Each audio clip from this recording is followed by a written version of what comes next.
J, 4, C.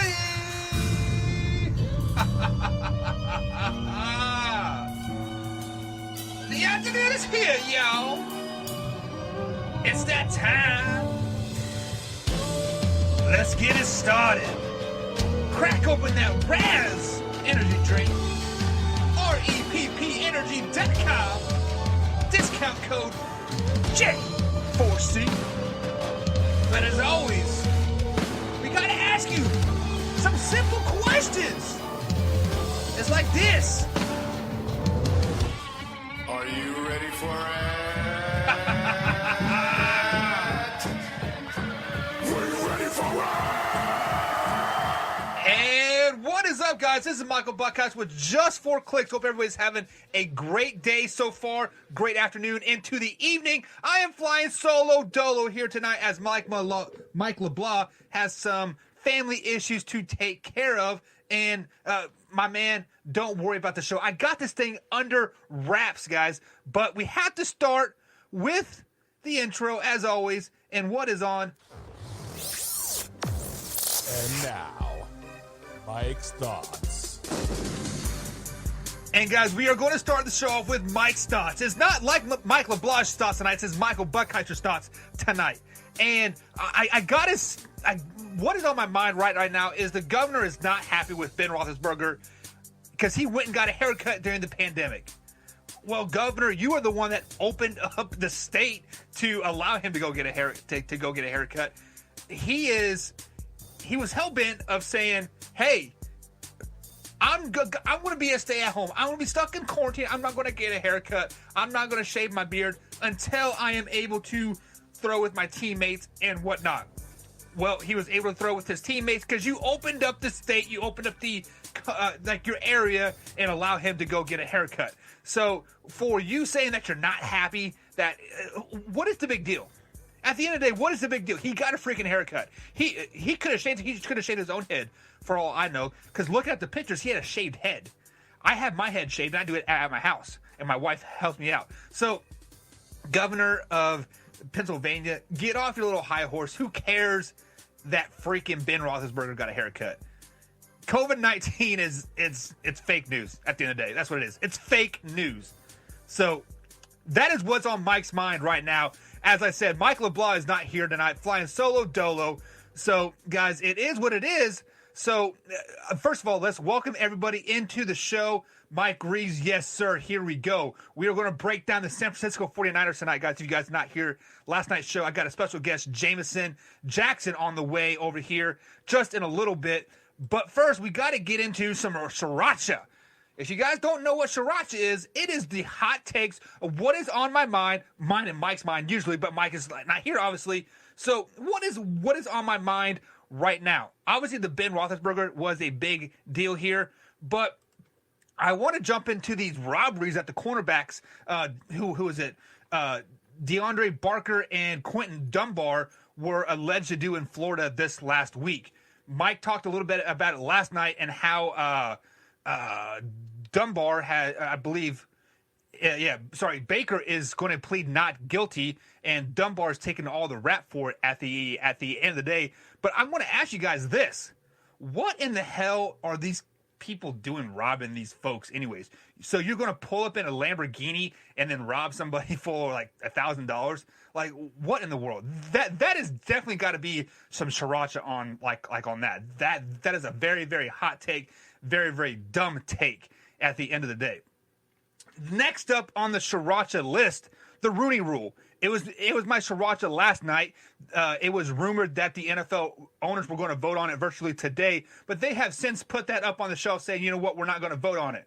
So let me reiterate what they're proposing for the Rooney Rule here. You have to interview at least 2 minorities in the head coaching realm, that is, black, Mexicans, Hispanics, even females for the head coaching job, and then, of course, just 1 for a coordinator spot.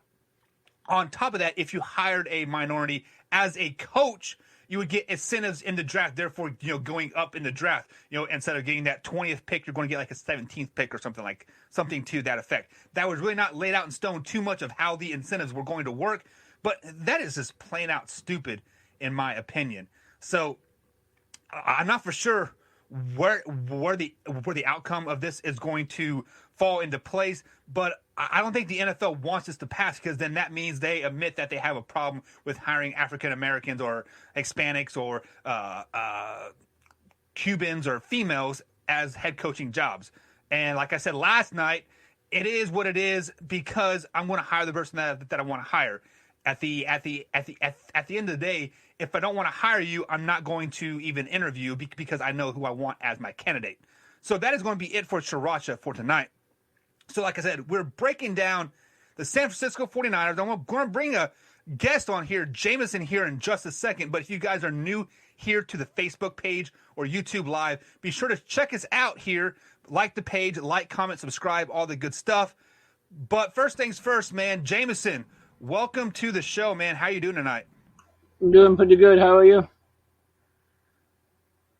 I'm doing well. Looks like you have a little lag on your microphone there, but we'll definitely work with it, man. So you are a San Francisco 49ers, a fan, like obviously that's why I have you on tonight, and you do some of our social media posts on the back end side on the Facebook things. So as a 49ers fan, how do you feel about losing to my Kansas City Chiefs still last night, or last Super Bowl, I should say? Well, it was difficult, but it's, I've moved on. You have On moved the on next because you should move on, because this is all the glory that the 49ers are going to get for the next couple of years. So let's go ahead and start breaking down the San Francisco 49ers here. And week one, they are in the division at home, taking on the Arizona Cardinals. Who do you got winning this game and why? I think it's going to be a good game. I think Arizona's going to be pretty good. But I'm optimistic with Javon Kinlaw. And I think Javon Kinlaw is going to be a beast. I think Brandon Ayuk and Samuel and Bosa. I'll take San Francisco by about 10 points. By 10 points? You know what, Jameson? I'm going to have to agree with you on this week one matchup. Anytime a team opens up at home the first game of the season, I'm almost going to pick that team to win almost every time. If it's a neck and neck tie, like I believe the Arizona Cardinals and the 49ers are going into this season, I'm going to take the home team 9 times out of 10. That is why I'm going to take the 49ers to start the season off 1-0. Moving on to the next week, traveling to New York to take on the Jets at a 1 p.m. kickoff time. Who do you got? San Francisco should win this one easily. Sam? I would give them about, I say, 38-17. Jameson, do you not listen to the show at all? Do you understand the stats of the NFL right now? When West Coast teams travel East Coast, plays that 1 o'clock kickoff time, they lose 75% of the time? Do you understand that? San Francisco 49ers, West Coast team, traveling East Coast, play a 1 o'clock game. Give me the Jets. I think they are going to run all over that San Francisco defense. They're going to forget to show up. You're going to have to put the ball in Jimmy G's hands to throw the ball down the field. Yes, he can throw the ball down the field, but are the receivers going to catch it? That's what I'm worried about at the end of the day. And I don't think the play calling from Kyle Shanahan is going to be there either. Kyle Shanahan is a good X's and O's coach, but when it's nut at time, he wets the bed at the end of the day. Let's look at the Super Bowl. Let's be totally honest there. So give me the Jets in this one. Moving into week 3, I have them going 1-1. They are back on the East Coast, taking on the New York Football Giants. 1 p.m. kickoff. Who do you got? More than likely, they stay on the East Coast. And it looks like we lost Jameson there for a second there, but as Jameson said, he looks like they're going to probably stay on the East Coast, and I probably can confer with that. Get acclimated to the time change and like whatnot. Jameson, you are back here. Do you want to fill in what you were saying before you got cut off there? I said I just don't believe the Jets and the Giants roster is good enough, so I think the Niners go 3-0. Yeah, just to add what like you were saying there, I do think the 49ers do stay on the East Coast during this East Coast 2-week back-to-back trip, and they are acclimated to the time change. They're up and working early out in the morning. Can you hear me? 49ers in this game. You got something to add there? All right, so moving on to the next game. They are in a primetime slot, Sunday night game at home versus the Philadelphia Eagles. Who do you got in this one? If the Eagles are healthy, I'll say that San Francisco loses the first game. If they're not, if they're a little banged up, San Francisco wins. So you had the 49ers losing at home to the Eagles, and I am exact opposite. I think the 49ers are perfect at home so far throughout this season, giving them, 3-1 on this season. I just think the 49ers defense is too much for the Philadelphia Eagles, healthy or not. I think they're too much at this point. Moving on to the next game. Go ahead. I could see them beating Philadelphia. So moving on to the I'm just trying to be. You're just trying to be optimistic? Go ahead. Yeah. Okay, yeah. So moving on to the next game here, we have the Miami Dolphins traveling to San Francisco to take on the 49ers, obviously. 4:05 kickoff. Who do you got in this one? It's going to be a blowout. San Francisco's going to crush them. Does Tua play in this game? No. Well, maybe about after halftime. Yeah, so it'll probably be mop-up duty. It'll be over. We are in week 5 at this point, so you don't have Tua starting the season, right? You have Fitzmagic. Fitzpatrick will probably start the year because I think they're going to be ultra safe and careful with Tua.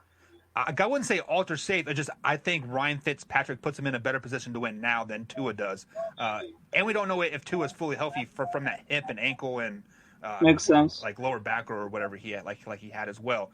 But I concur with you on this pick. I think the 49ers blow out the Dolphins. The Dolphins are much improved. They are 7-9, 8-18 this season, I think. But the 49ers are just too much for that young nucleus that they have happening over there. Yeah. So that puts me at 4-1 on the season. Going into the next week, another home game, 3 in a row. Dang, primetime game versus the LA Rams. Who do you got? Where's that game at? It is at San Francisco, home game, 3 in a row. I'll take San Francisco to win that game. It'll be close. I think it'll be back and forth, but I think they'll win with a late. Those division games are always super close. So I'll say they kick a late field goal to win it. Yeah, just like what you're saying, this is a division game. This is a primetime game, a Sunday night game, 8:20 on NBC. This is going to be a great game. This is where you're going to really see where the San Francisco 49ers are. Are they the team that went 13-3 last year, went to the Super Bowl, or are they going to have that Super Bowl runner-up hangover like many teams have had? With that being said, I think they win the game, but we also see that the Rams aren't as good as we thought they may have been or were in the past. I should say, and the San Francisco 49ers just are. They have that Super Bowl hangover still. They're just something just isn't clicking right for them so far. I think Javon Kinlaw is going to have a year that's similar to what Nick Bosa had last year. They play slightly different positions, so it won't be exactly the same. But I think he's going to make a huge impact on the year. Yeah, he will definitely add to that defense no matter what. I hope for the 49ers' sake, for your 13-3, and as you and Brian Snow and a couple other 49ers fans that I do know, I hope you guys have a successful season, and I think Kinlaw is kind of that make or break point. Yeah, so moving Kinlaw and Ayuk are going to be.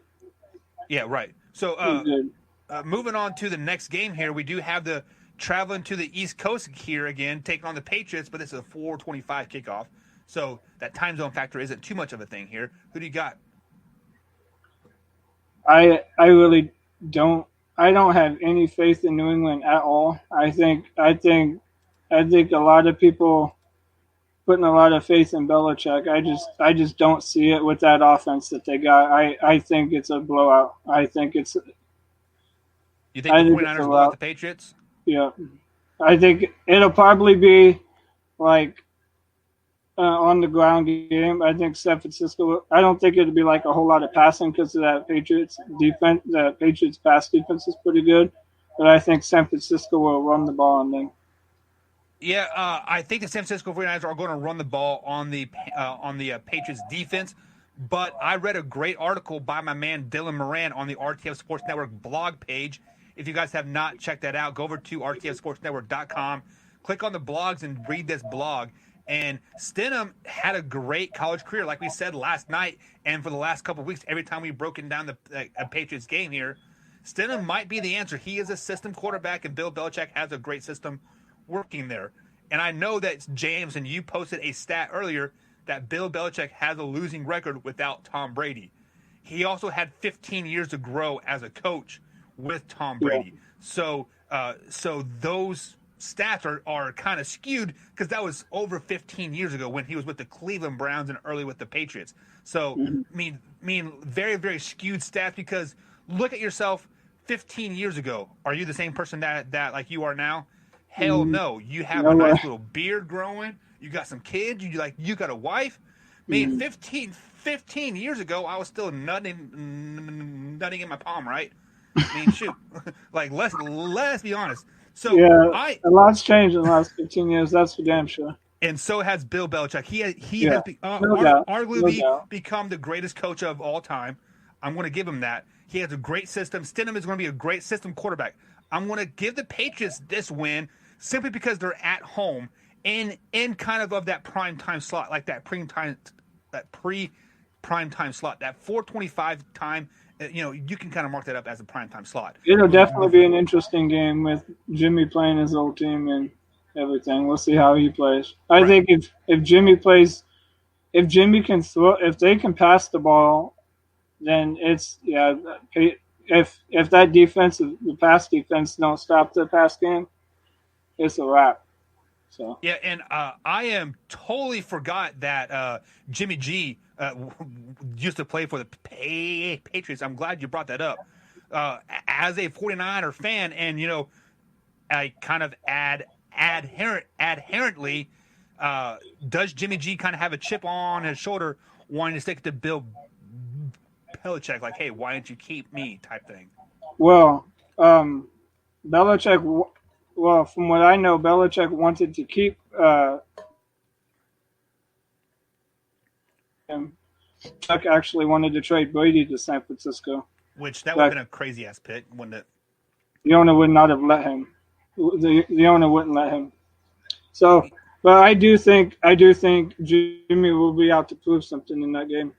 Yeah, and just with Jimmy G trying to prove something, he's going to try to play out of his mind a little bit here. So I give the Patriots that much more of an advantage. Moving on to the next week, they're back on the road again, traveling to Seattle to take on the Seahawks. Who do you got? Seattle. I think Seattle will win. I think they'll split the series. I think Seattle wins at home, and then San Francisco beats them in Week 17. Yeah, this is a game to circle. This is kind of a make or break point, I think, to win that division. You are looking forward here. This is the third division game that the 49ers will have played each team once. We do have them beating the Cardinals, and we have them beating the Rams as well. This is almost kind of a must-win situation for them going into Seattle, because I think Seattle's going to be in the same position, if not even a better position in a win-loss type of category here. I think if San Francisco wins this game, it's over. I don't think Seattle will catch them. Yeah, and I agree with that, but I also have Seattle winning this game because I do have Seattle winning this division. If you guys listen to our Seattle Seahawks breakdown, so I have them going 5-3 going into the next week. A 8:20 kickoff primetime game versus the Packers at home, rematch of the NFC Championship game. Who do you got? Who are they playing again? The Packers at home. Oh God, like Green Bay? No, I'm not. They haven't improved at all since last year when San Francisco pancaked them. So it's San Francisco in another route. They have not improved player-wise, but they improved with the chip on the shoulder of Aaron freaking Rodgers. With all this nonsense that's happened in the offseason, drafting Jordan Love, talks about getting traded and not playing out his career in like Green Bay, etc. He is going to come out this season with something to prove. Let's be flat out honest. He has something to prove to the world this season. Do you forget that the Packers went 13-3 last year with pretty much the same roster that they have, minus a couple defensive pieces? They did go defensive side on the draft along as quarterback, but they're going to pick up Antonio Brown at some point within this season.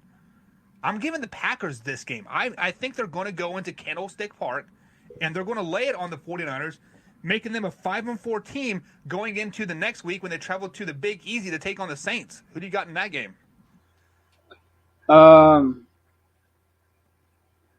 think New Orleans will win that. Yeah, But New I think Orleans that's a at home turning is too much point to game. handle. I think that's a turning point game too. But like back for a minute, back to the Packer game. They just if they can't stop the run, it doesn't matter what Aaron does because the Niners are just going to run the ball down the throat again. They But can run down the ball all they want, but when Aaron Rodgers starts throwing the ball through the air and making those receivers that he has future Hall of Famers in like one game, I would much rather have a pass-happy offense and a run-happy offense in this day and age of the NFL. The offense of the 49ers are going to get tired of running the ball all the time. We've seen it in the Super Bowl. Kyle Shanahan gets bored. It's going to do that again. Yeah, Kyle Shanahan's a bit of a bonehead. He should have kept running the ball, but he should have, but he gets bored, and that's what's going to happen versus the Packers. You can say they're going to run the ball all they want, but he's going to get bored, and Aaron freaking Rodgers is going to throw for 500 yards and 6 touchdowns. I just don't see that defense giving up that much. But as far as New Orleans is concerned, I think that'll be a close game. It'll go back and forth, probably be a shootout like last year, and whoever has the ball last will win. Who has the balls last? I'll go with I'll say New Orleans wins by like a late field goal.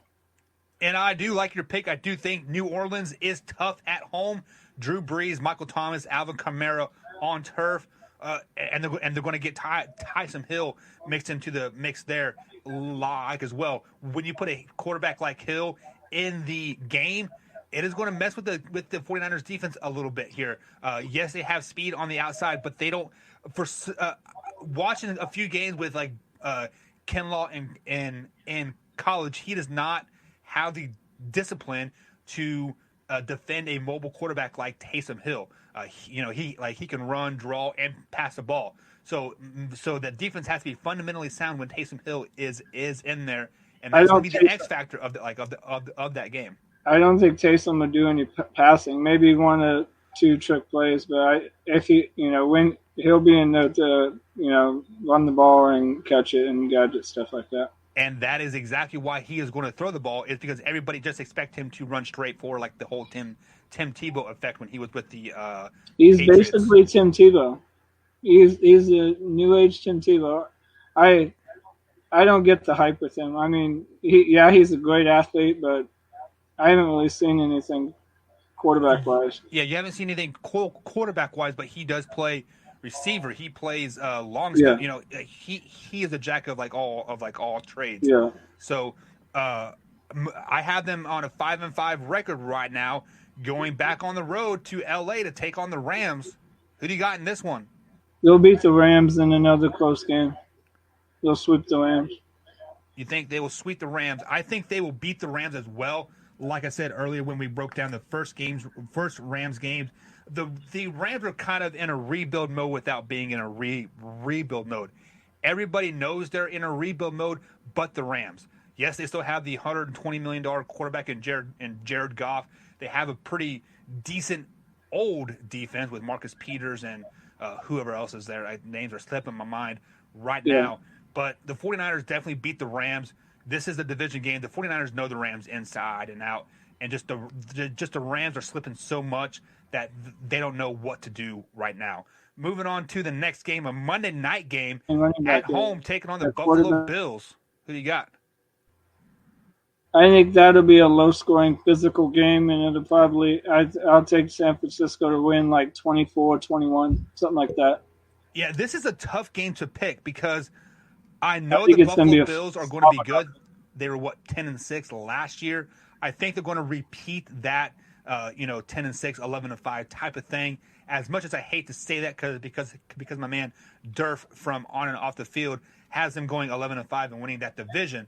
And much as I don't want that to happen, I think it's going to happen just looking at their schedule. But I think the 49ers beat the Buffalo Bills because they're at home in prime time. The Buffalo Bills they're a pretty good team, but they aren't ready for that limelight. They aren't ready for those big wins, those big signature wins on the record. And playing a team like the 49ers on Monday Night Football is going to be a big signature win if you can get it, but they won't get it. Yeah, and Josh Allen, his accuracy, they said, was like the worst, was like 29th among the 32 quarterbacks or something. That's, when it comes to accuracy, he's not very accurate. So yeah, I don't think. Yeah, and unfortunately, that kind of sucks with them. And also, Ed Oliver from the Buffalo Bills was arrested on DWI charges last week or earlier this week. So he may not even be playing. He has a weapons charge too. Yeah, what is up with these people weapon charges? Like what we had Lattimore and a felony assault charge with shooting at people. You have those cornerbacks robbing people at gunpoint in Florida, and then you got Ed Oliver drinking and driving with a loaded gun. Like, what is next? What is next? Just dumbasses. My wife asked me yesterday. She was like, "Did anybody get arrested today?" And I'm like, "No, not that I know of." No, nobody that we know of yet, right? Just wait till freaking TMZ reports it. Moving on to the next week, they're at home again, taking on the abysmal Washington Redskins. Who do you got? Well, this should be another blowout, frankly. Like 38-42 to like 13. Yeah, I like your pick of picking the 49ers, but you have to realize that the Washington Redskins defense is pretty good. Their front seven is probably top 5 in the NFL. Now, the whole defense as a whole is probably 12 or 13th in the league, but that front seven is pretty damn good. I would rival them with the 49ers, to be honest. So I think they're just not going to be able to score. They're just not going to be able to score. Right. Like I said, I think the 49ers are going to win, but it's not going to be a blowout by any means. I'm taking like 17-7, 10-7, that type of score. I could see a game where the score is close, but if the game is not as close as the score indicates, kind of thing. Right. So right now I have the 49ers going 8-5, going into the final 3 games of the year, riding high, first in that division, but things come crashing back down to reality when they travel to Dallas and take on the Cowboys. Primetime game, Sunday night. Who do you got? Because the unsurety at quarterback, I think it'll be somewhat close because Dallas has a talented roster, but it seems like Jameson froze on us again here. But I think he was 10-point win for San Francisco. There you go, 10-point win from San Francisco. Jameson, you cut out a little bit on us there, so I kind of took over. I kind of felt like I knew where you were going to go with that. We'd have a San Francisco 10-point win in Jerry World. But man, how does it feel to be wrong 9 times out of 10 when you're always on Just for Clicks show here? Because you are 100% wrong. We'll see. If you watch any of the previous shows. Let me break it down for you. Hawks talk. Seattle Seahawks with my man Dylan Moran. I know you guys. I had them going 8-8. Right now, I had them 8-5 going to the final 3 games of the year. So clearly, they're going to lose at Dallas. Dallas is going to have Andy Dalton playing by week 4, riding high, 11-5, maybe even 12-4 at the finishing the season. The Cowboys whooped the 49ers' butt. You know how you beat the 49ers? The Cowboys have a solid running game, Ezekiel Elliott. You have a great passing game with Amari Cooper to Andy Dalton. How is that going to be rolling off the tongue? Andy Dalton to Amari Cooper. Andy Dalton to Amari Cooper. It is going to be mad at the Cowboys' ears week 5 and on. Good. The Cowboys got to prove they can do better than 8-8 before I start picking them to win 11 games. Well, I don't care if they go 8-8. They're still going to beat the 49ers. There's no chance we're going to lose to the 49ers. No chance. Moving on to the next week, a division game, the final game in December, taking on the Arizona Cardinals at Cardinal Stadium. Who you got? I think, I'm going to say San Francisco, but I could definitely see Arizona win the game. Yeah, Arizona's going to be clicking at this point, aren't they? I think it'll be a good game, and it could go either way. But I'll go with San Francisco by like a field goal. Yeah, guys, Arizona Cardinals are going to be flying under the radar, scary good. They picked up a great receiver from Houston with Hopkins. They still have Larry Fitzgerald, and they drafted a wide receiver too, if I'm not mistaken. Plus, they have Kyler Murray. He has a chance to learn from two great receivers of like how to play the quarterback position. Yes, I know the receivers, but receivers know how they want their quarterbacks to like play the position. Obviously, therefore growing and succeeding and doing good things. Arizona Cardinals are going to go 7-9, yes, and this is going to be one of their 7 wins. They may have lost to the 49ers earlier in the year, first game of the season. They give revenge, and they beat the 49ers by 10 points. Moving into the final game of the season, January 3rd, 4:25 on Fox, game for the division. Seattle Seahawks travel to 49ers to take on the 49ers, obviously. Who do you got? I got, like I said earlier, I got San Francisco winning this game and splitting the series. What is the breaking point of this game? Like, what makes them lose the first game and win the second game? Is it home field advantage? Is it? Yeah, I think it's home. Well? I think it's home. I think it's home field advantage, and I think it's going to be. I think both games going to be really close, like last year when San Francisco both games. And Jameson. So I think both games will be really close. So, Jameson, sorry, you were cutting it out on us. Like, again, you said both teams were going to be close, and I definitely concur. They're going to be close games because I think division rival games are always going to be close. But Seattle Seahawks sweep this series this year, beating the 49ers twice, and projected them, getting them into that first round. The division championship game by beating the 49ers. Both teams are going to be, hovering must-win situations here.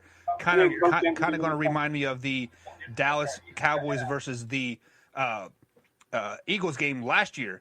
So this game is going to be very, very important for playoff implications for wild card reasons, most specifically. But I do have this have the Seahawks winning this game, moving the 49ers into an 8-8 season here. So with that being said here, I always ask Mike LeBlanc what are a couple games that he can circle and be like, hey, these are make or break games this season. And quite frankly, all of the division games are make and break games this season. You have Arizona Cardinals are going to be scary good. They are going to be flying under. I mean, they're going to probably come into the season pretty hyped, but they're going to drop the first couple games and be like, oh, it's just the Arizona Cardinals. Here's another 4-win season, and then the next thing they're going to be 7-7, 8-7. So watch out for the Arizona Cardinals for sure. The Rams are going to be down. I think they sweep the Rams. No doubt about that. They split with the Cardinals, and then they got swept by the Seahawks, therefore losing that division, making them 8-8. And I haven't broke down that many other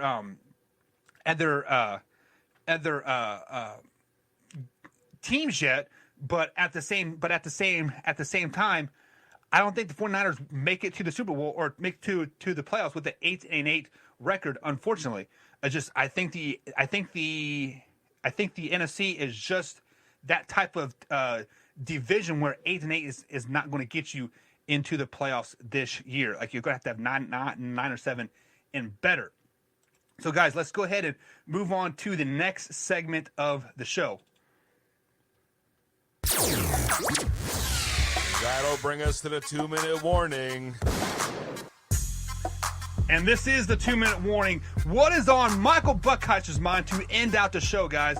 So as you guys have been noticing, and I'm obviously a Kansas City Chiefs fan, and as a Kansas City Chiefs fan, we have basically learned how to love our lovable losers. But since 2014, the Kansas City Chiefs have been the city of championships. Our soccer team has been winning championships. Our baseball team won a World Series. The football team has gone to the AFC Championship game and Super Bowl and won the first Super Bowl in 50 years. So my question or my thought is, what now do we see success as Kansas City fans, as Kansas City sports fans in general, Sporting KC, Royals, the Mavericks, how about that? And the Chiefs. Like, what is success to us now? Is it going 500 still? Is it just making the playoffs? Or do we have to consistently make it to the big dance, make it to the championship games year in and out to be deemed a successful season? I have to ask you guys this. We have been laughable losers for many, many years. Our baseball teams, we were on a race to 100 games year in and year out prior to 2013. 2013 was the first time that we saw a winning season, over 500. We had like 86, 87 wins. Life was good in Kansas City. And then next year, we're in the World Series. The next year after that, we win the World Series. Wow. So, as Kansas City Chiefs fans, guys, as a sports fan, to you, what is going to be deemed as a successful season? Super Bowl, playoffs, division winner?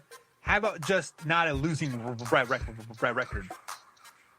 As a Kansas City Chiefs fan, it's Super Bowl or bust this season, no matter what. Moving forward, we have to win the division, have to make it to the playoffs year in and year out, or it's going to be deemed a failure of a season. Guys, that's going to be it for Just for Clicks. As always, guys, like, comment, subscribe. If you missed any portion of the show, check us out on rtfsportsnetwork.com. Noon edition, East Coast time. See you next time. Same time, same place. Adios.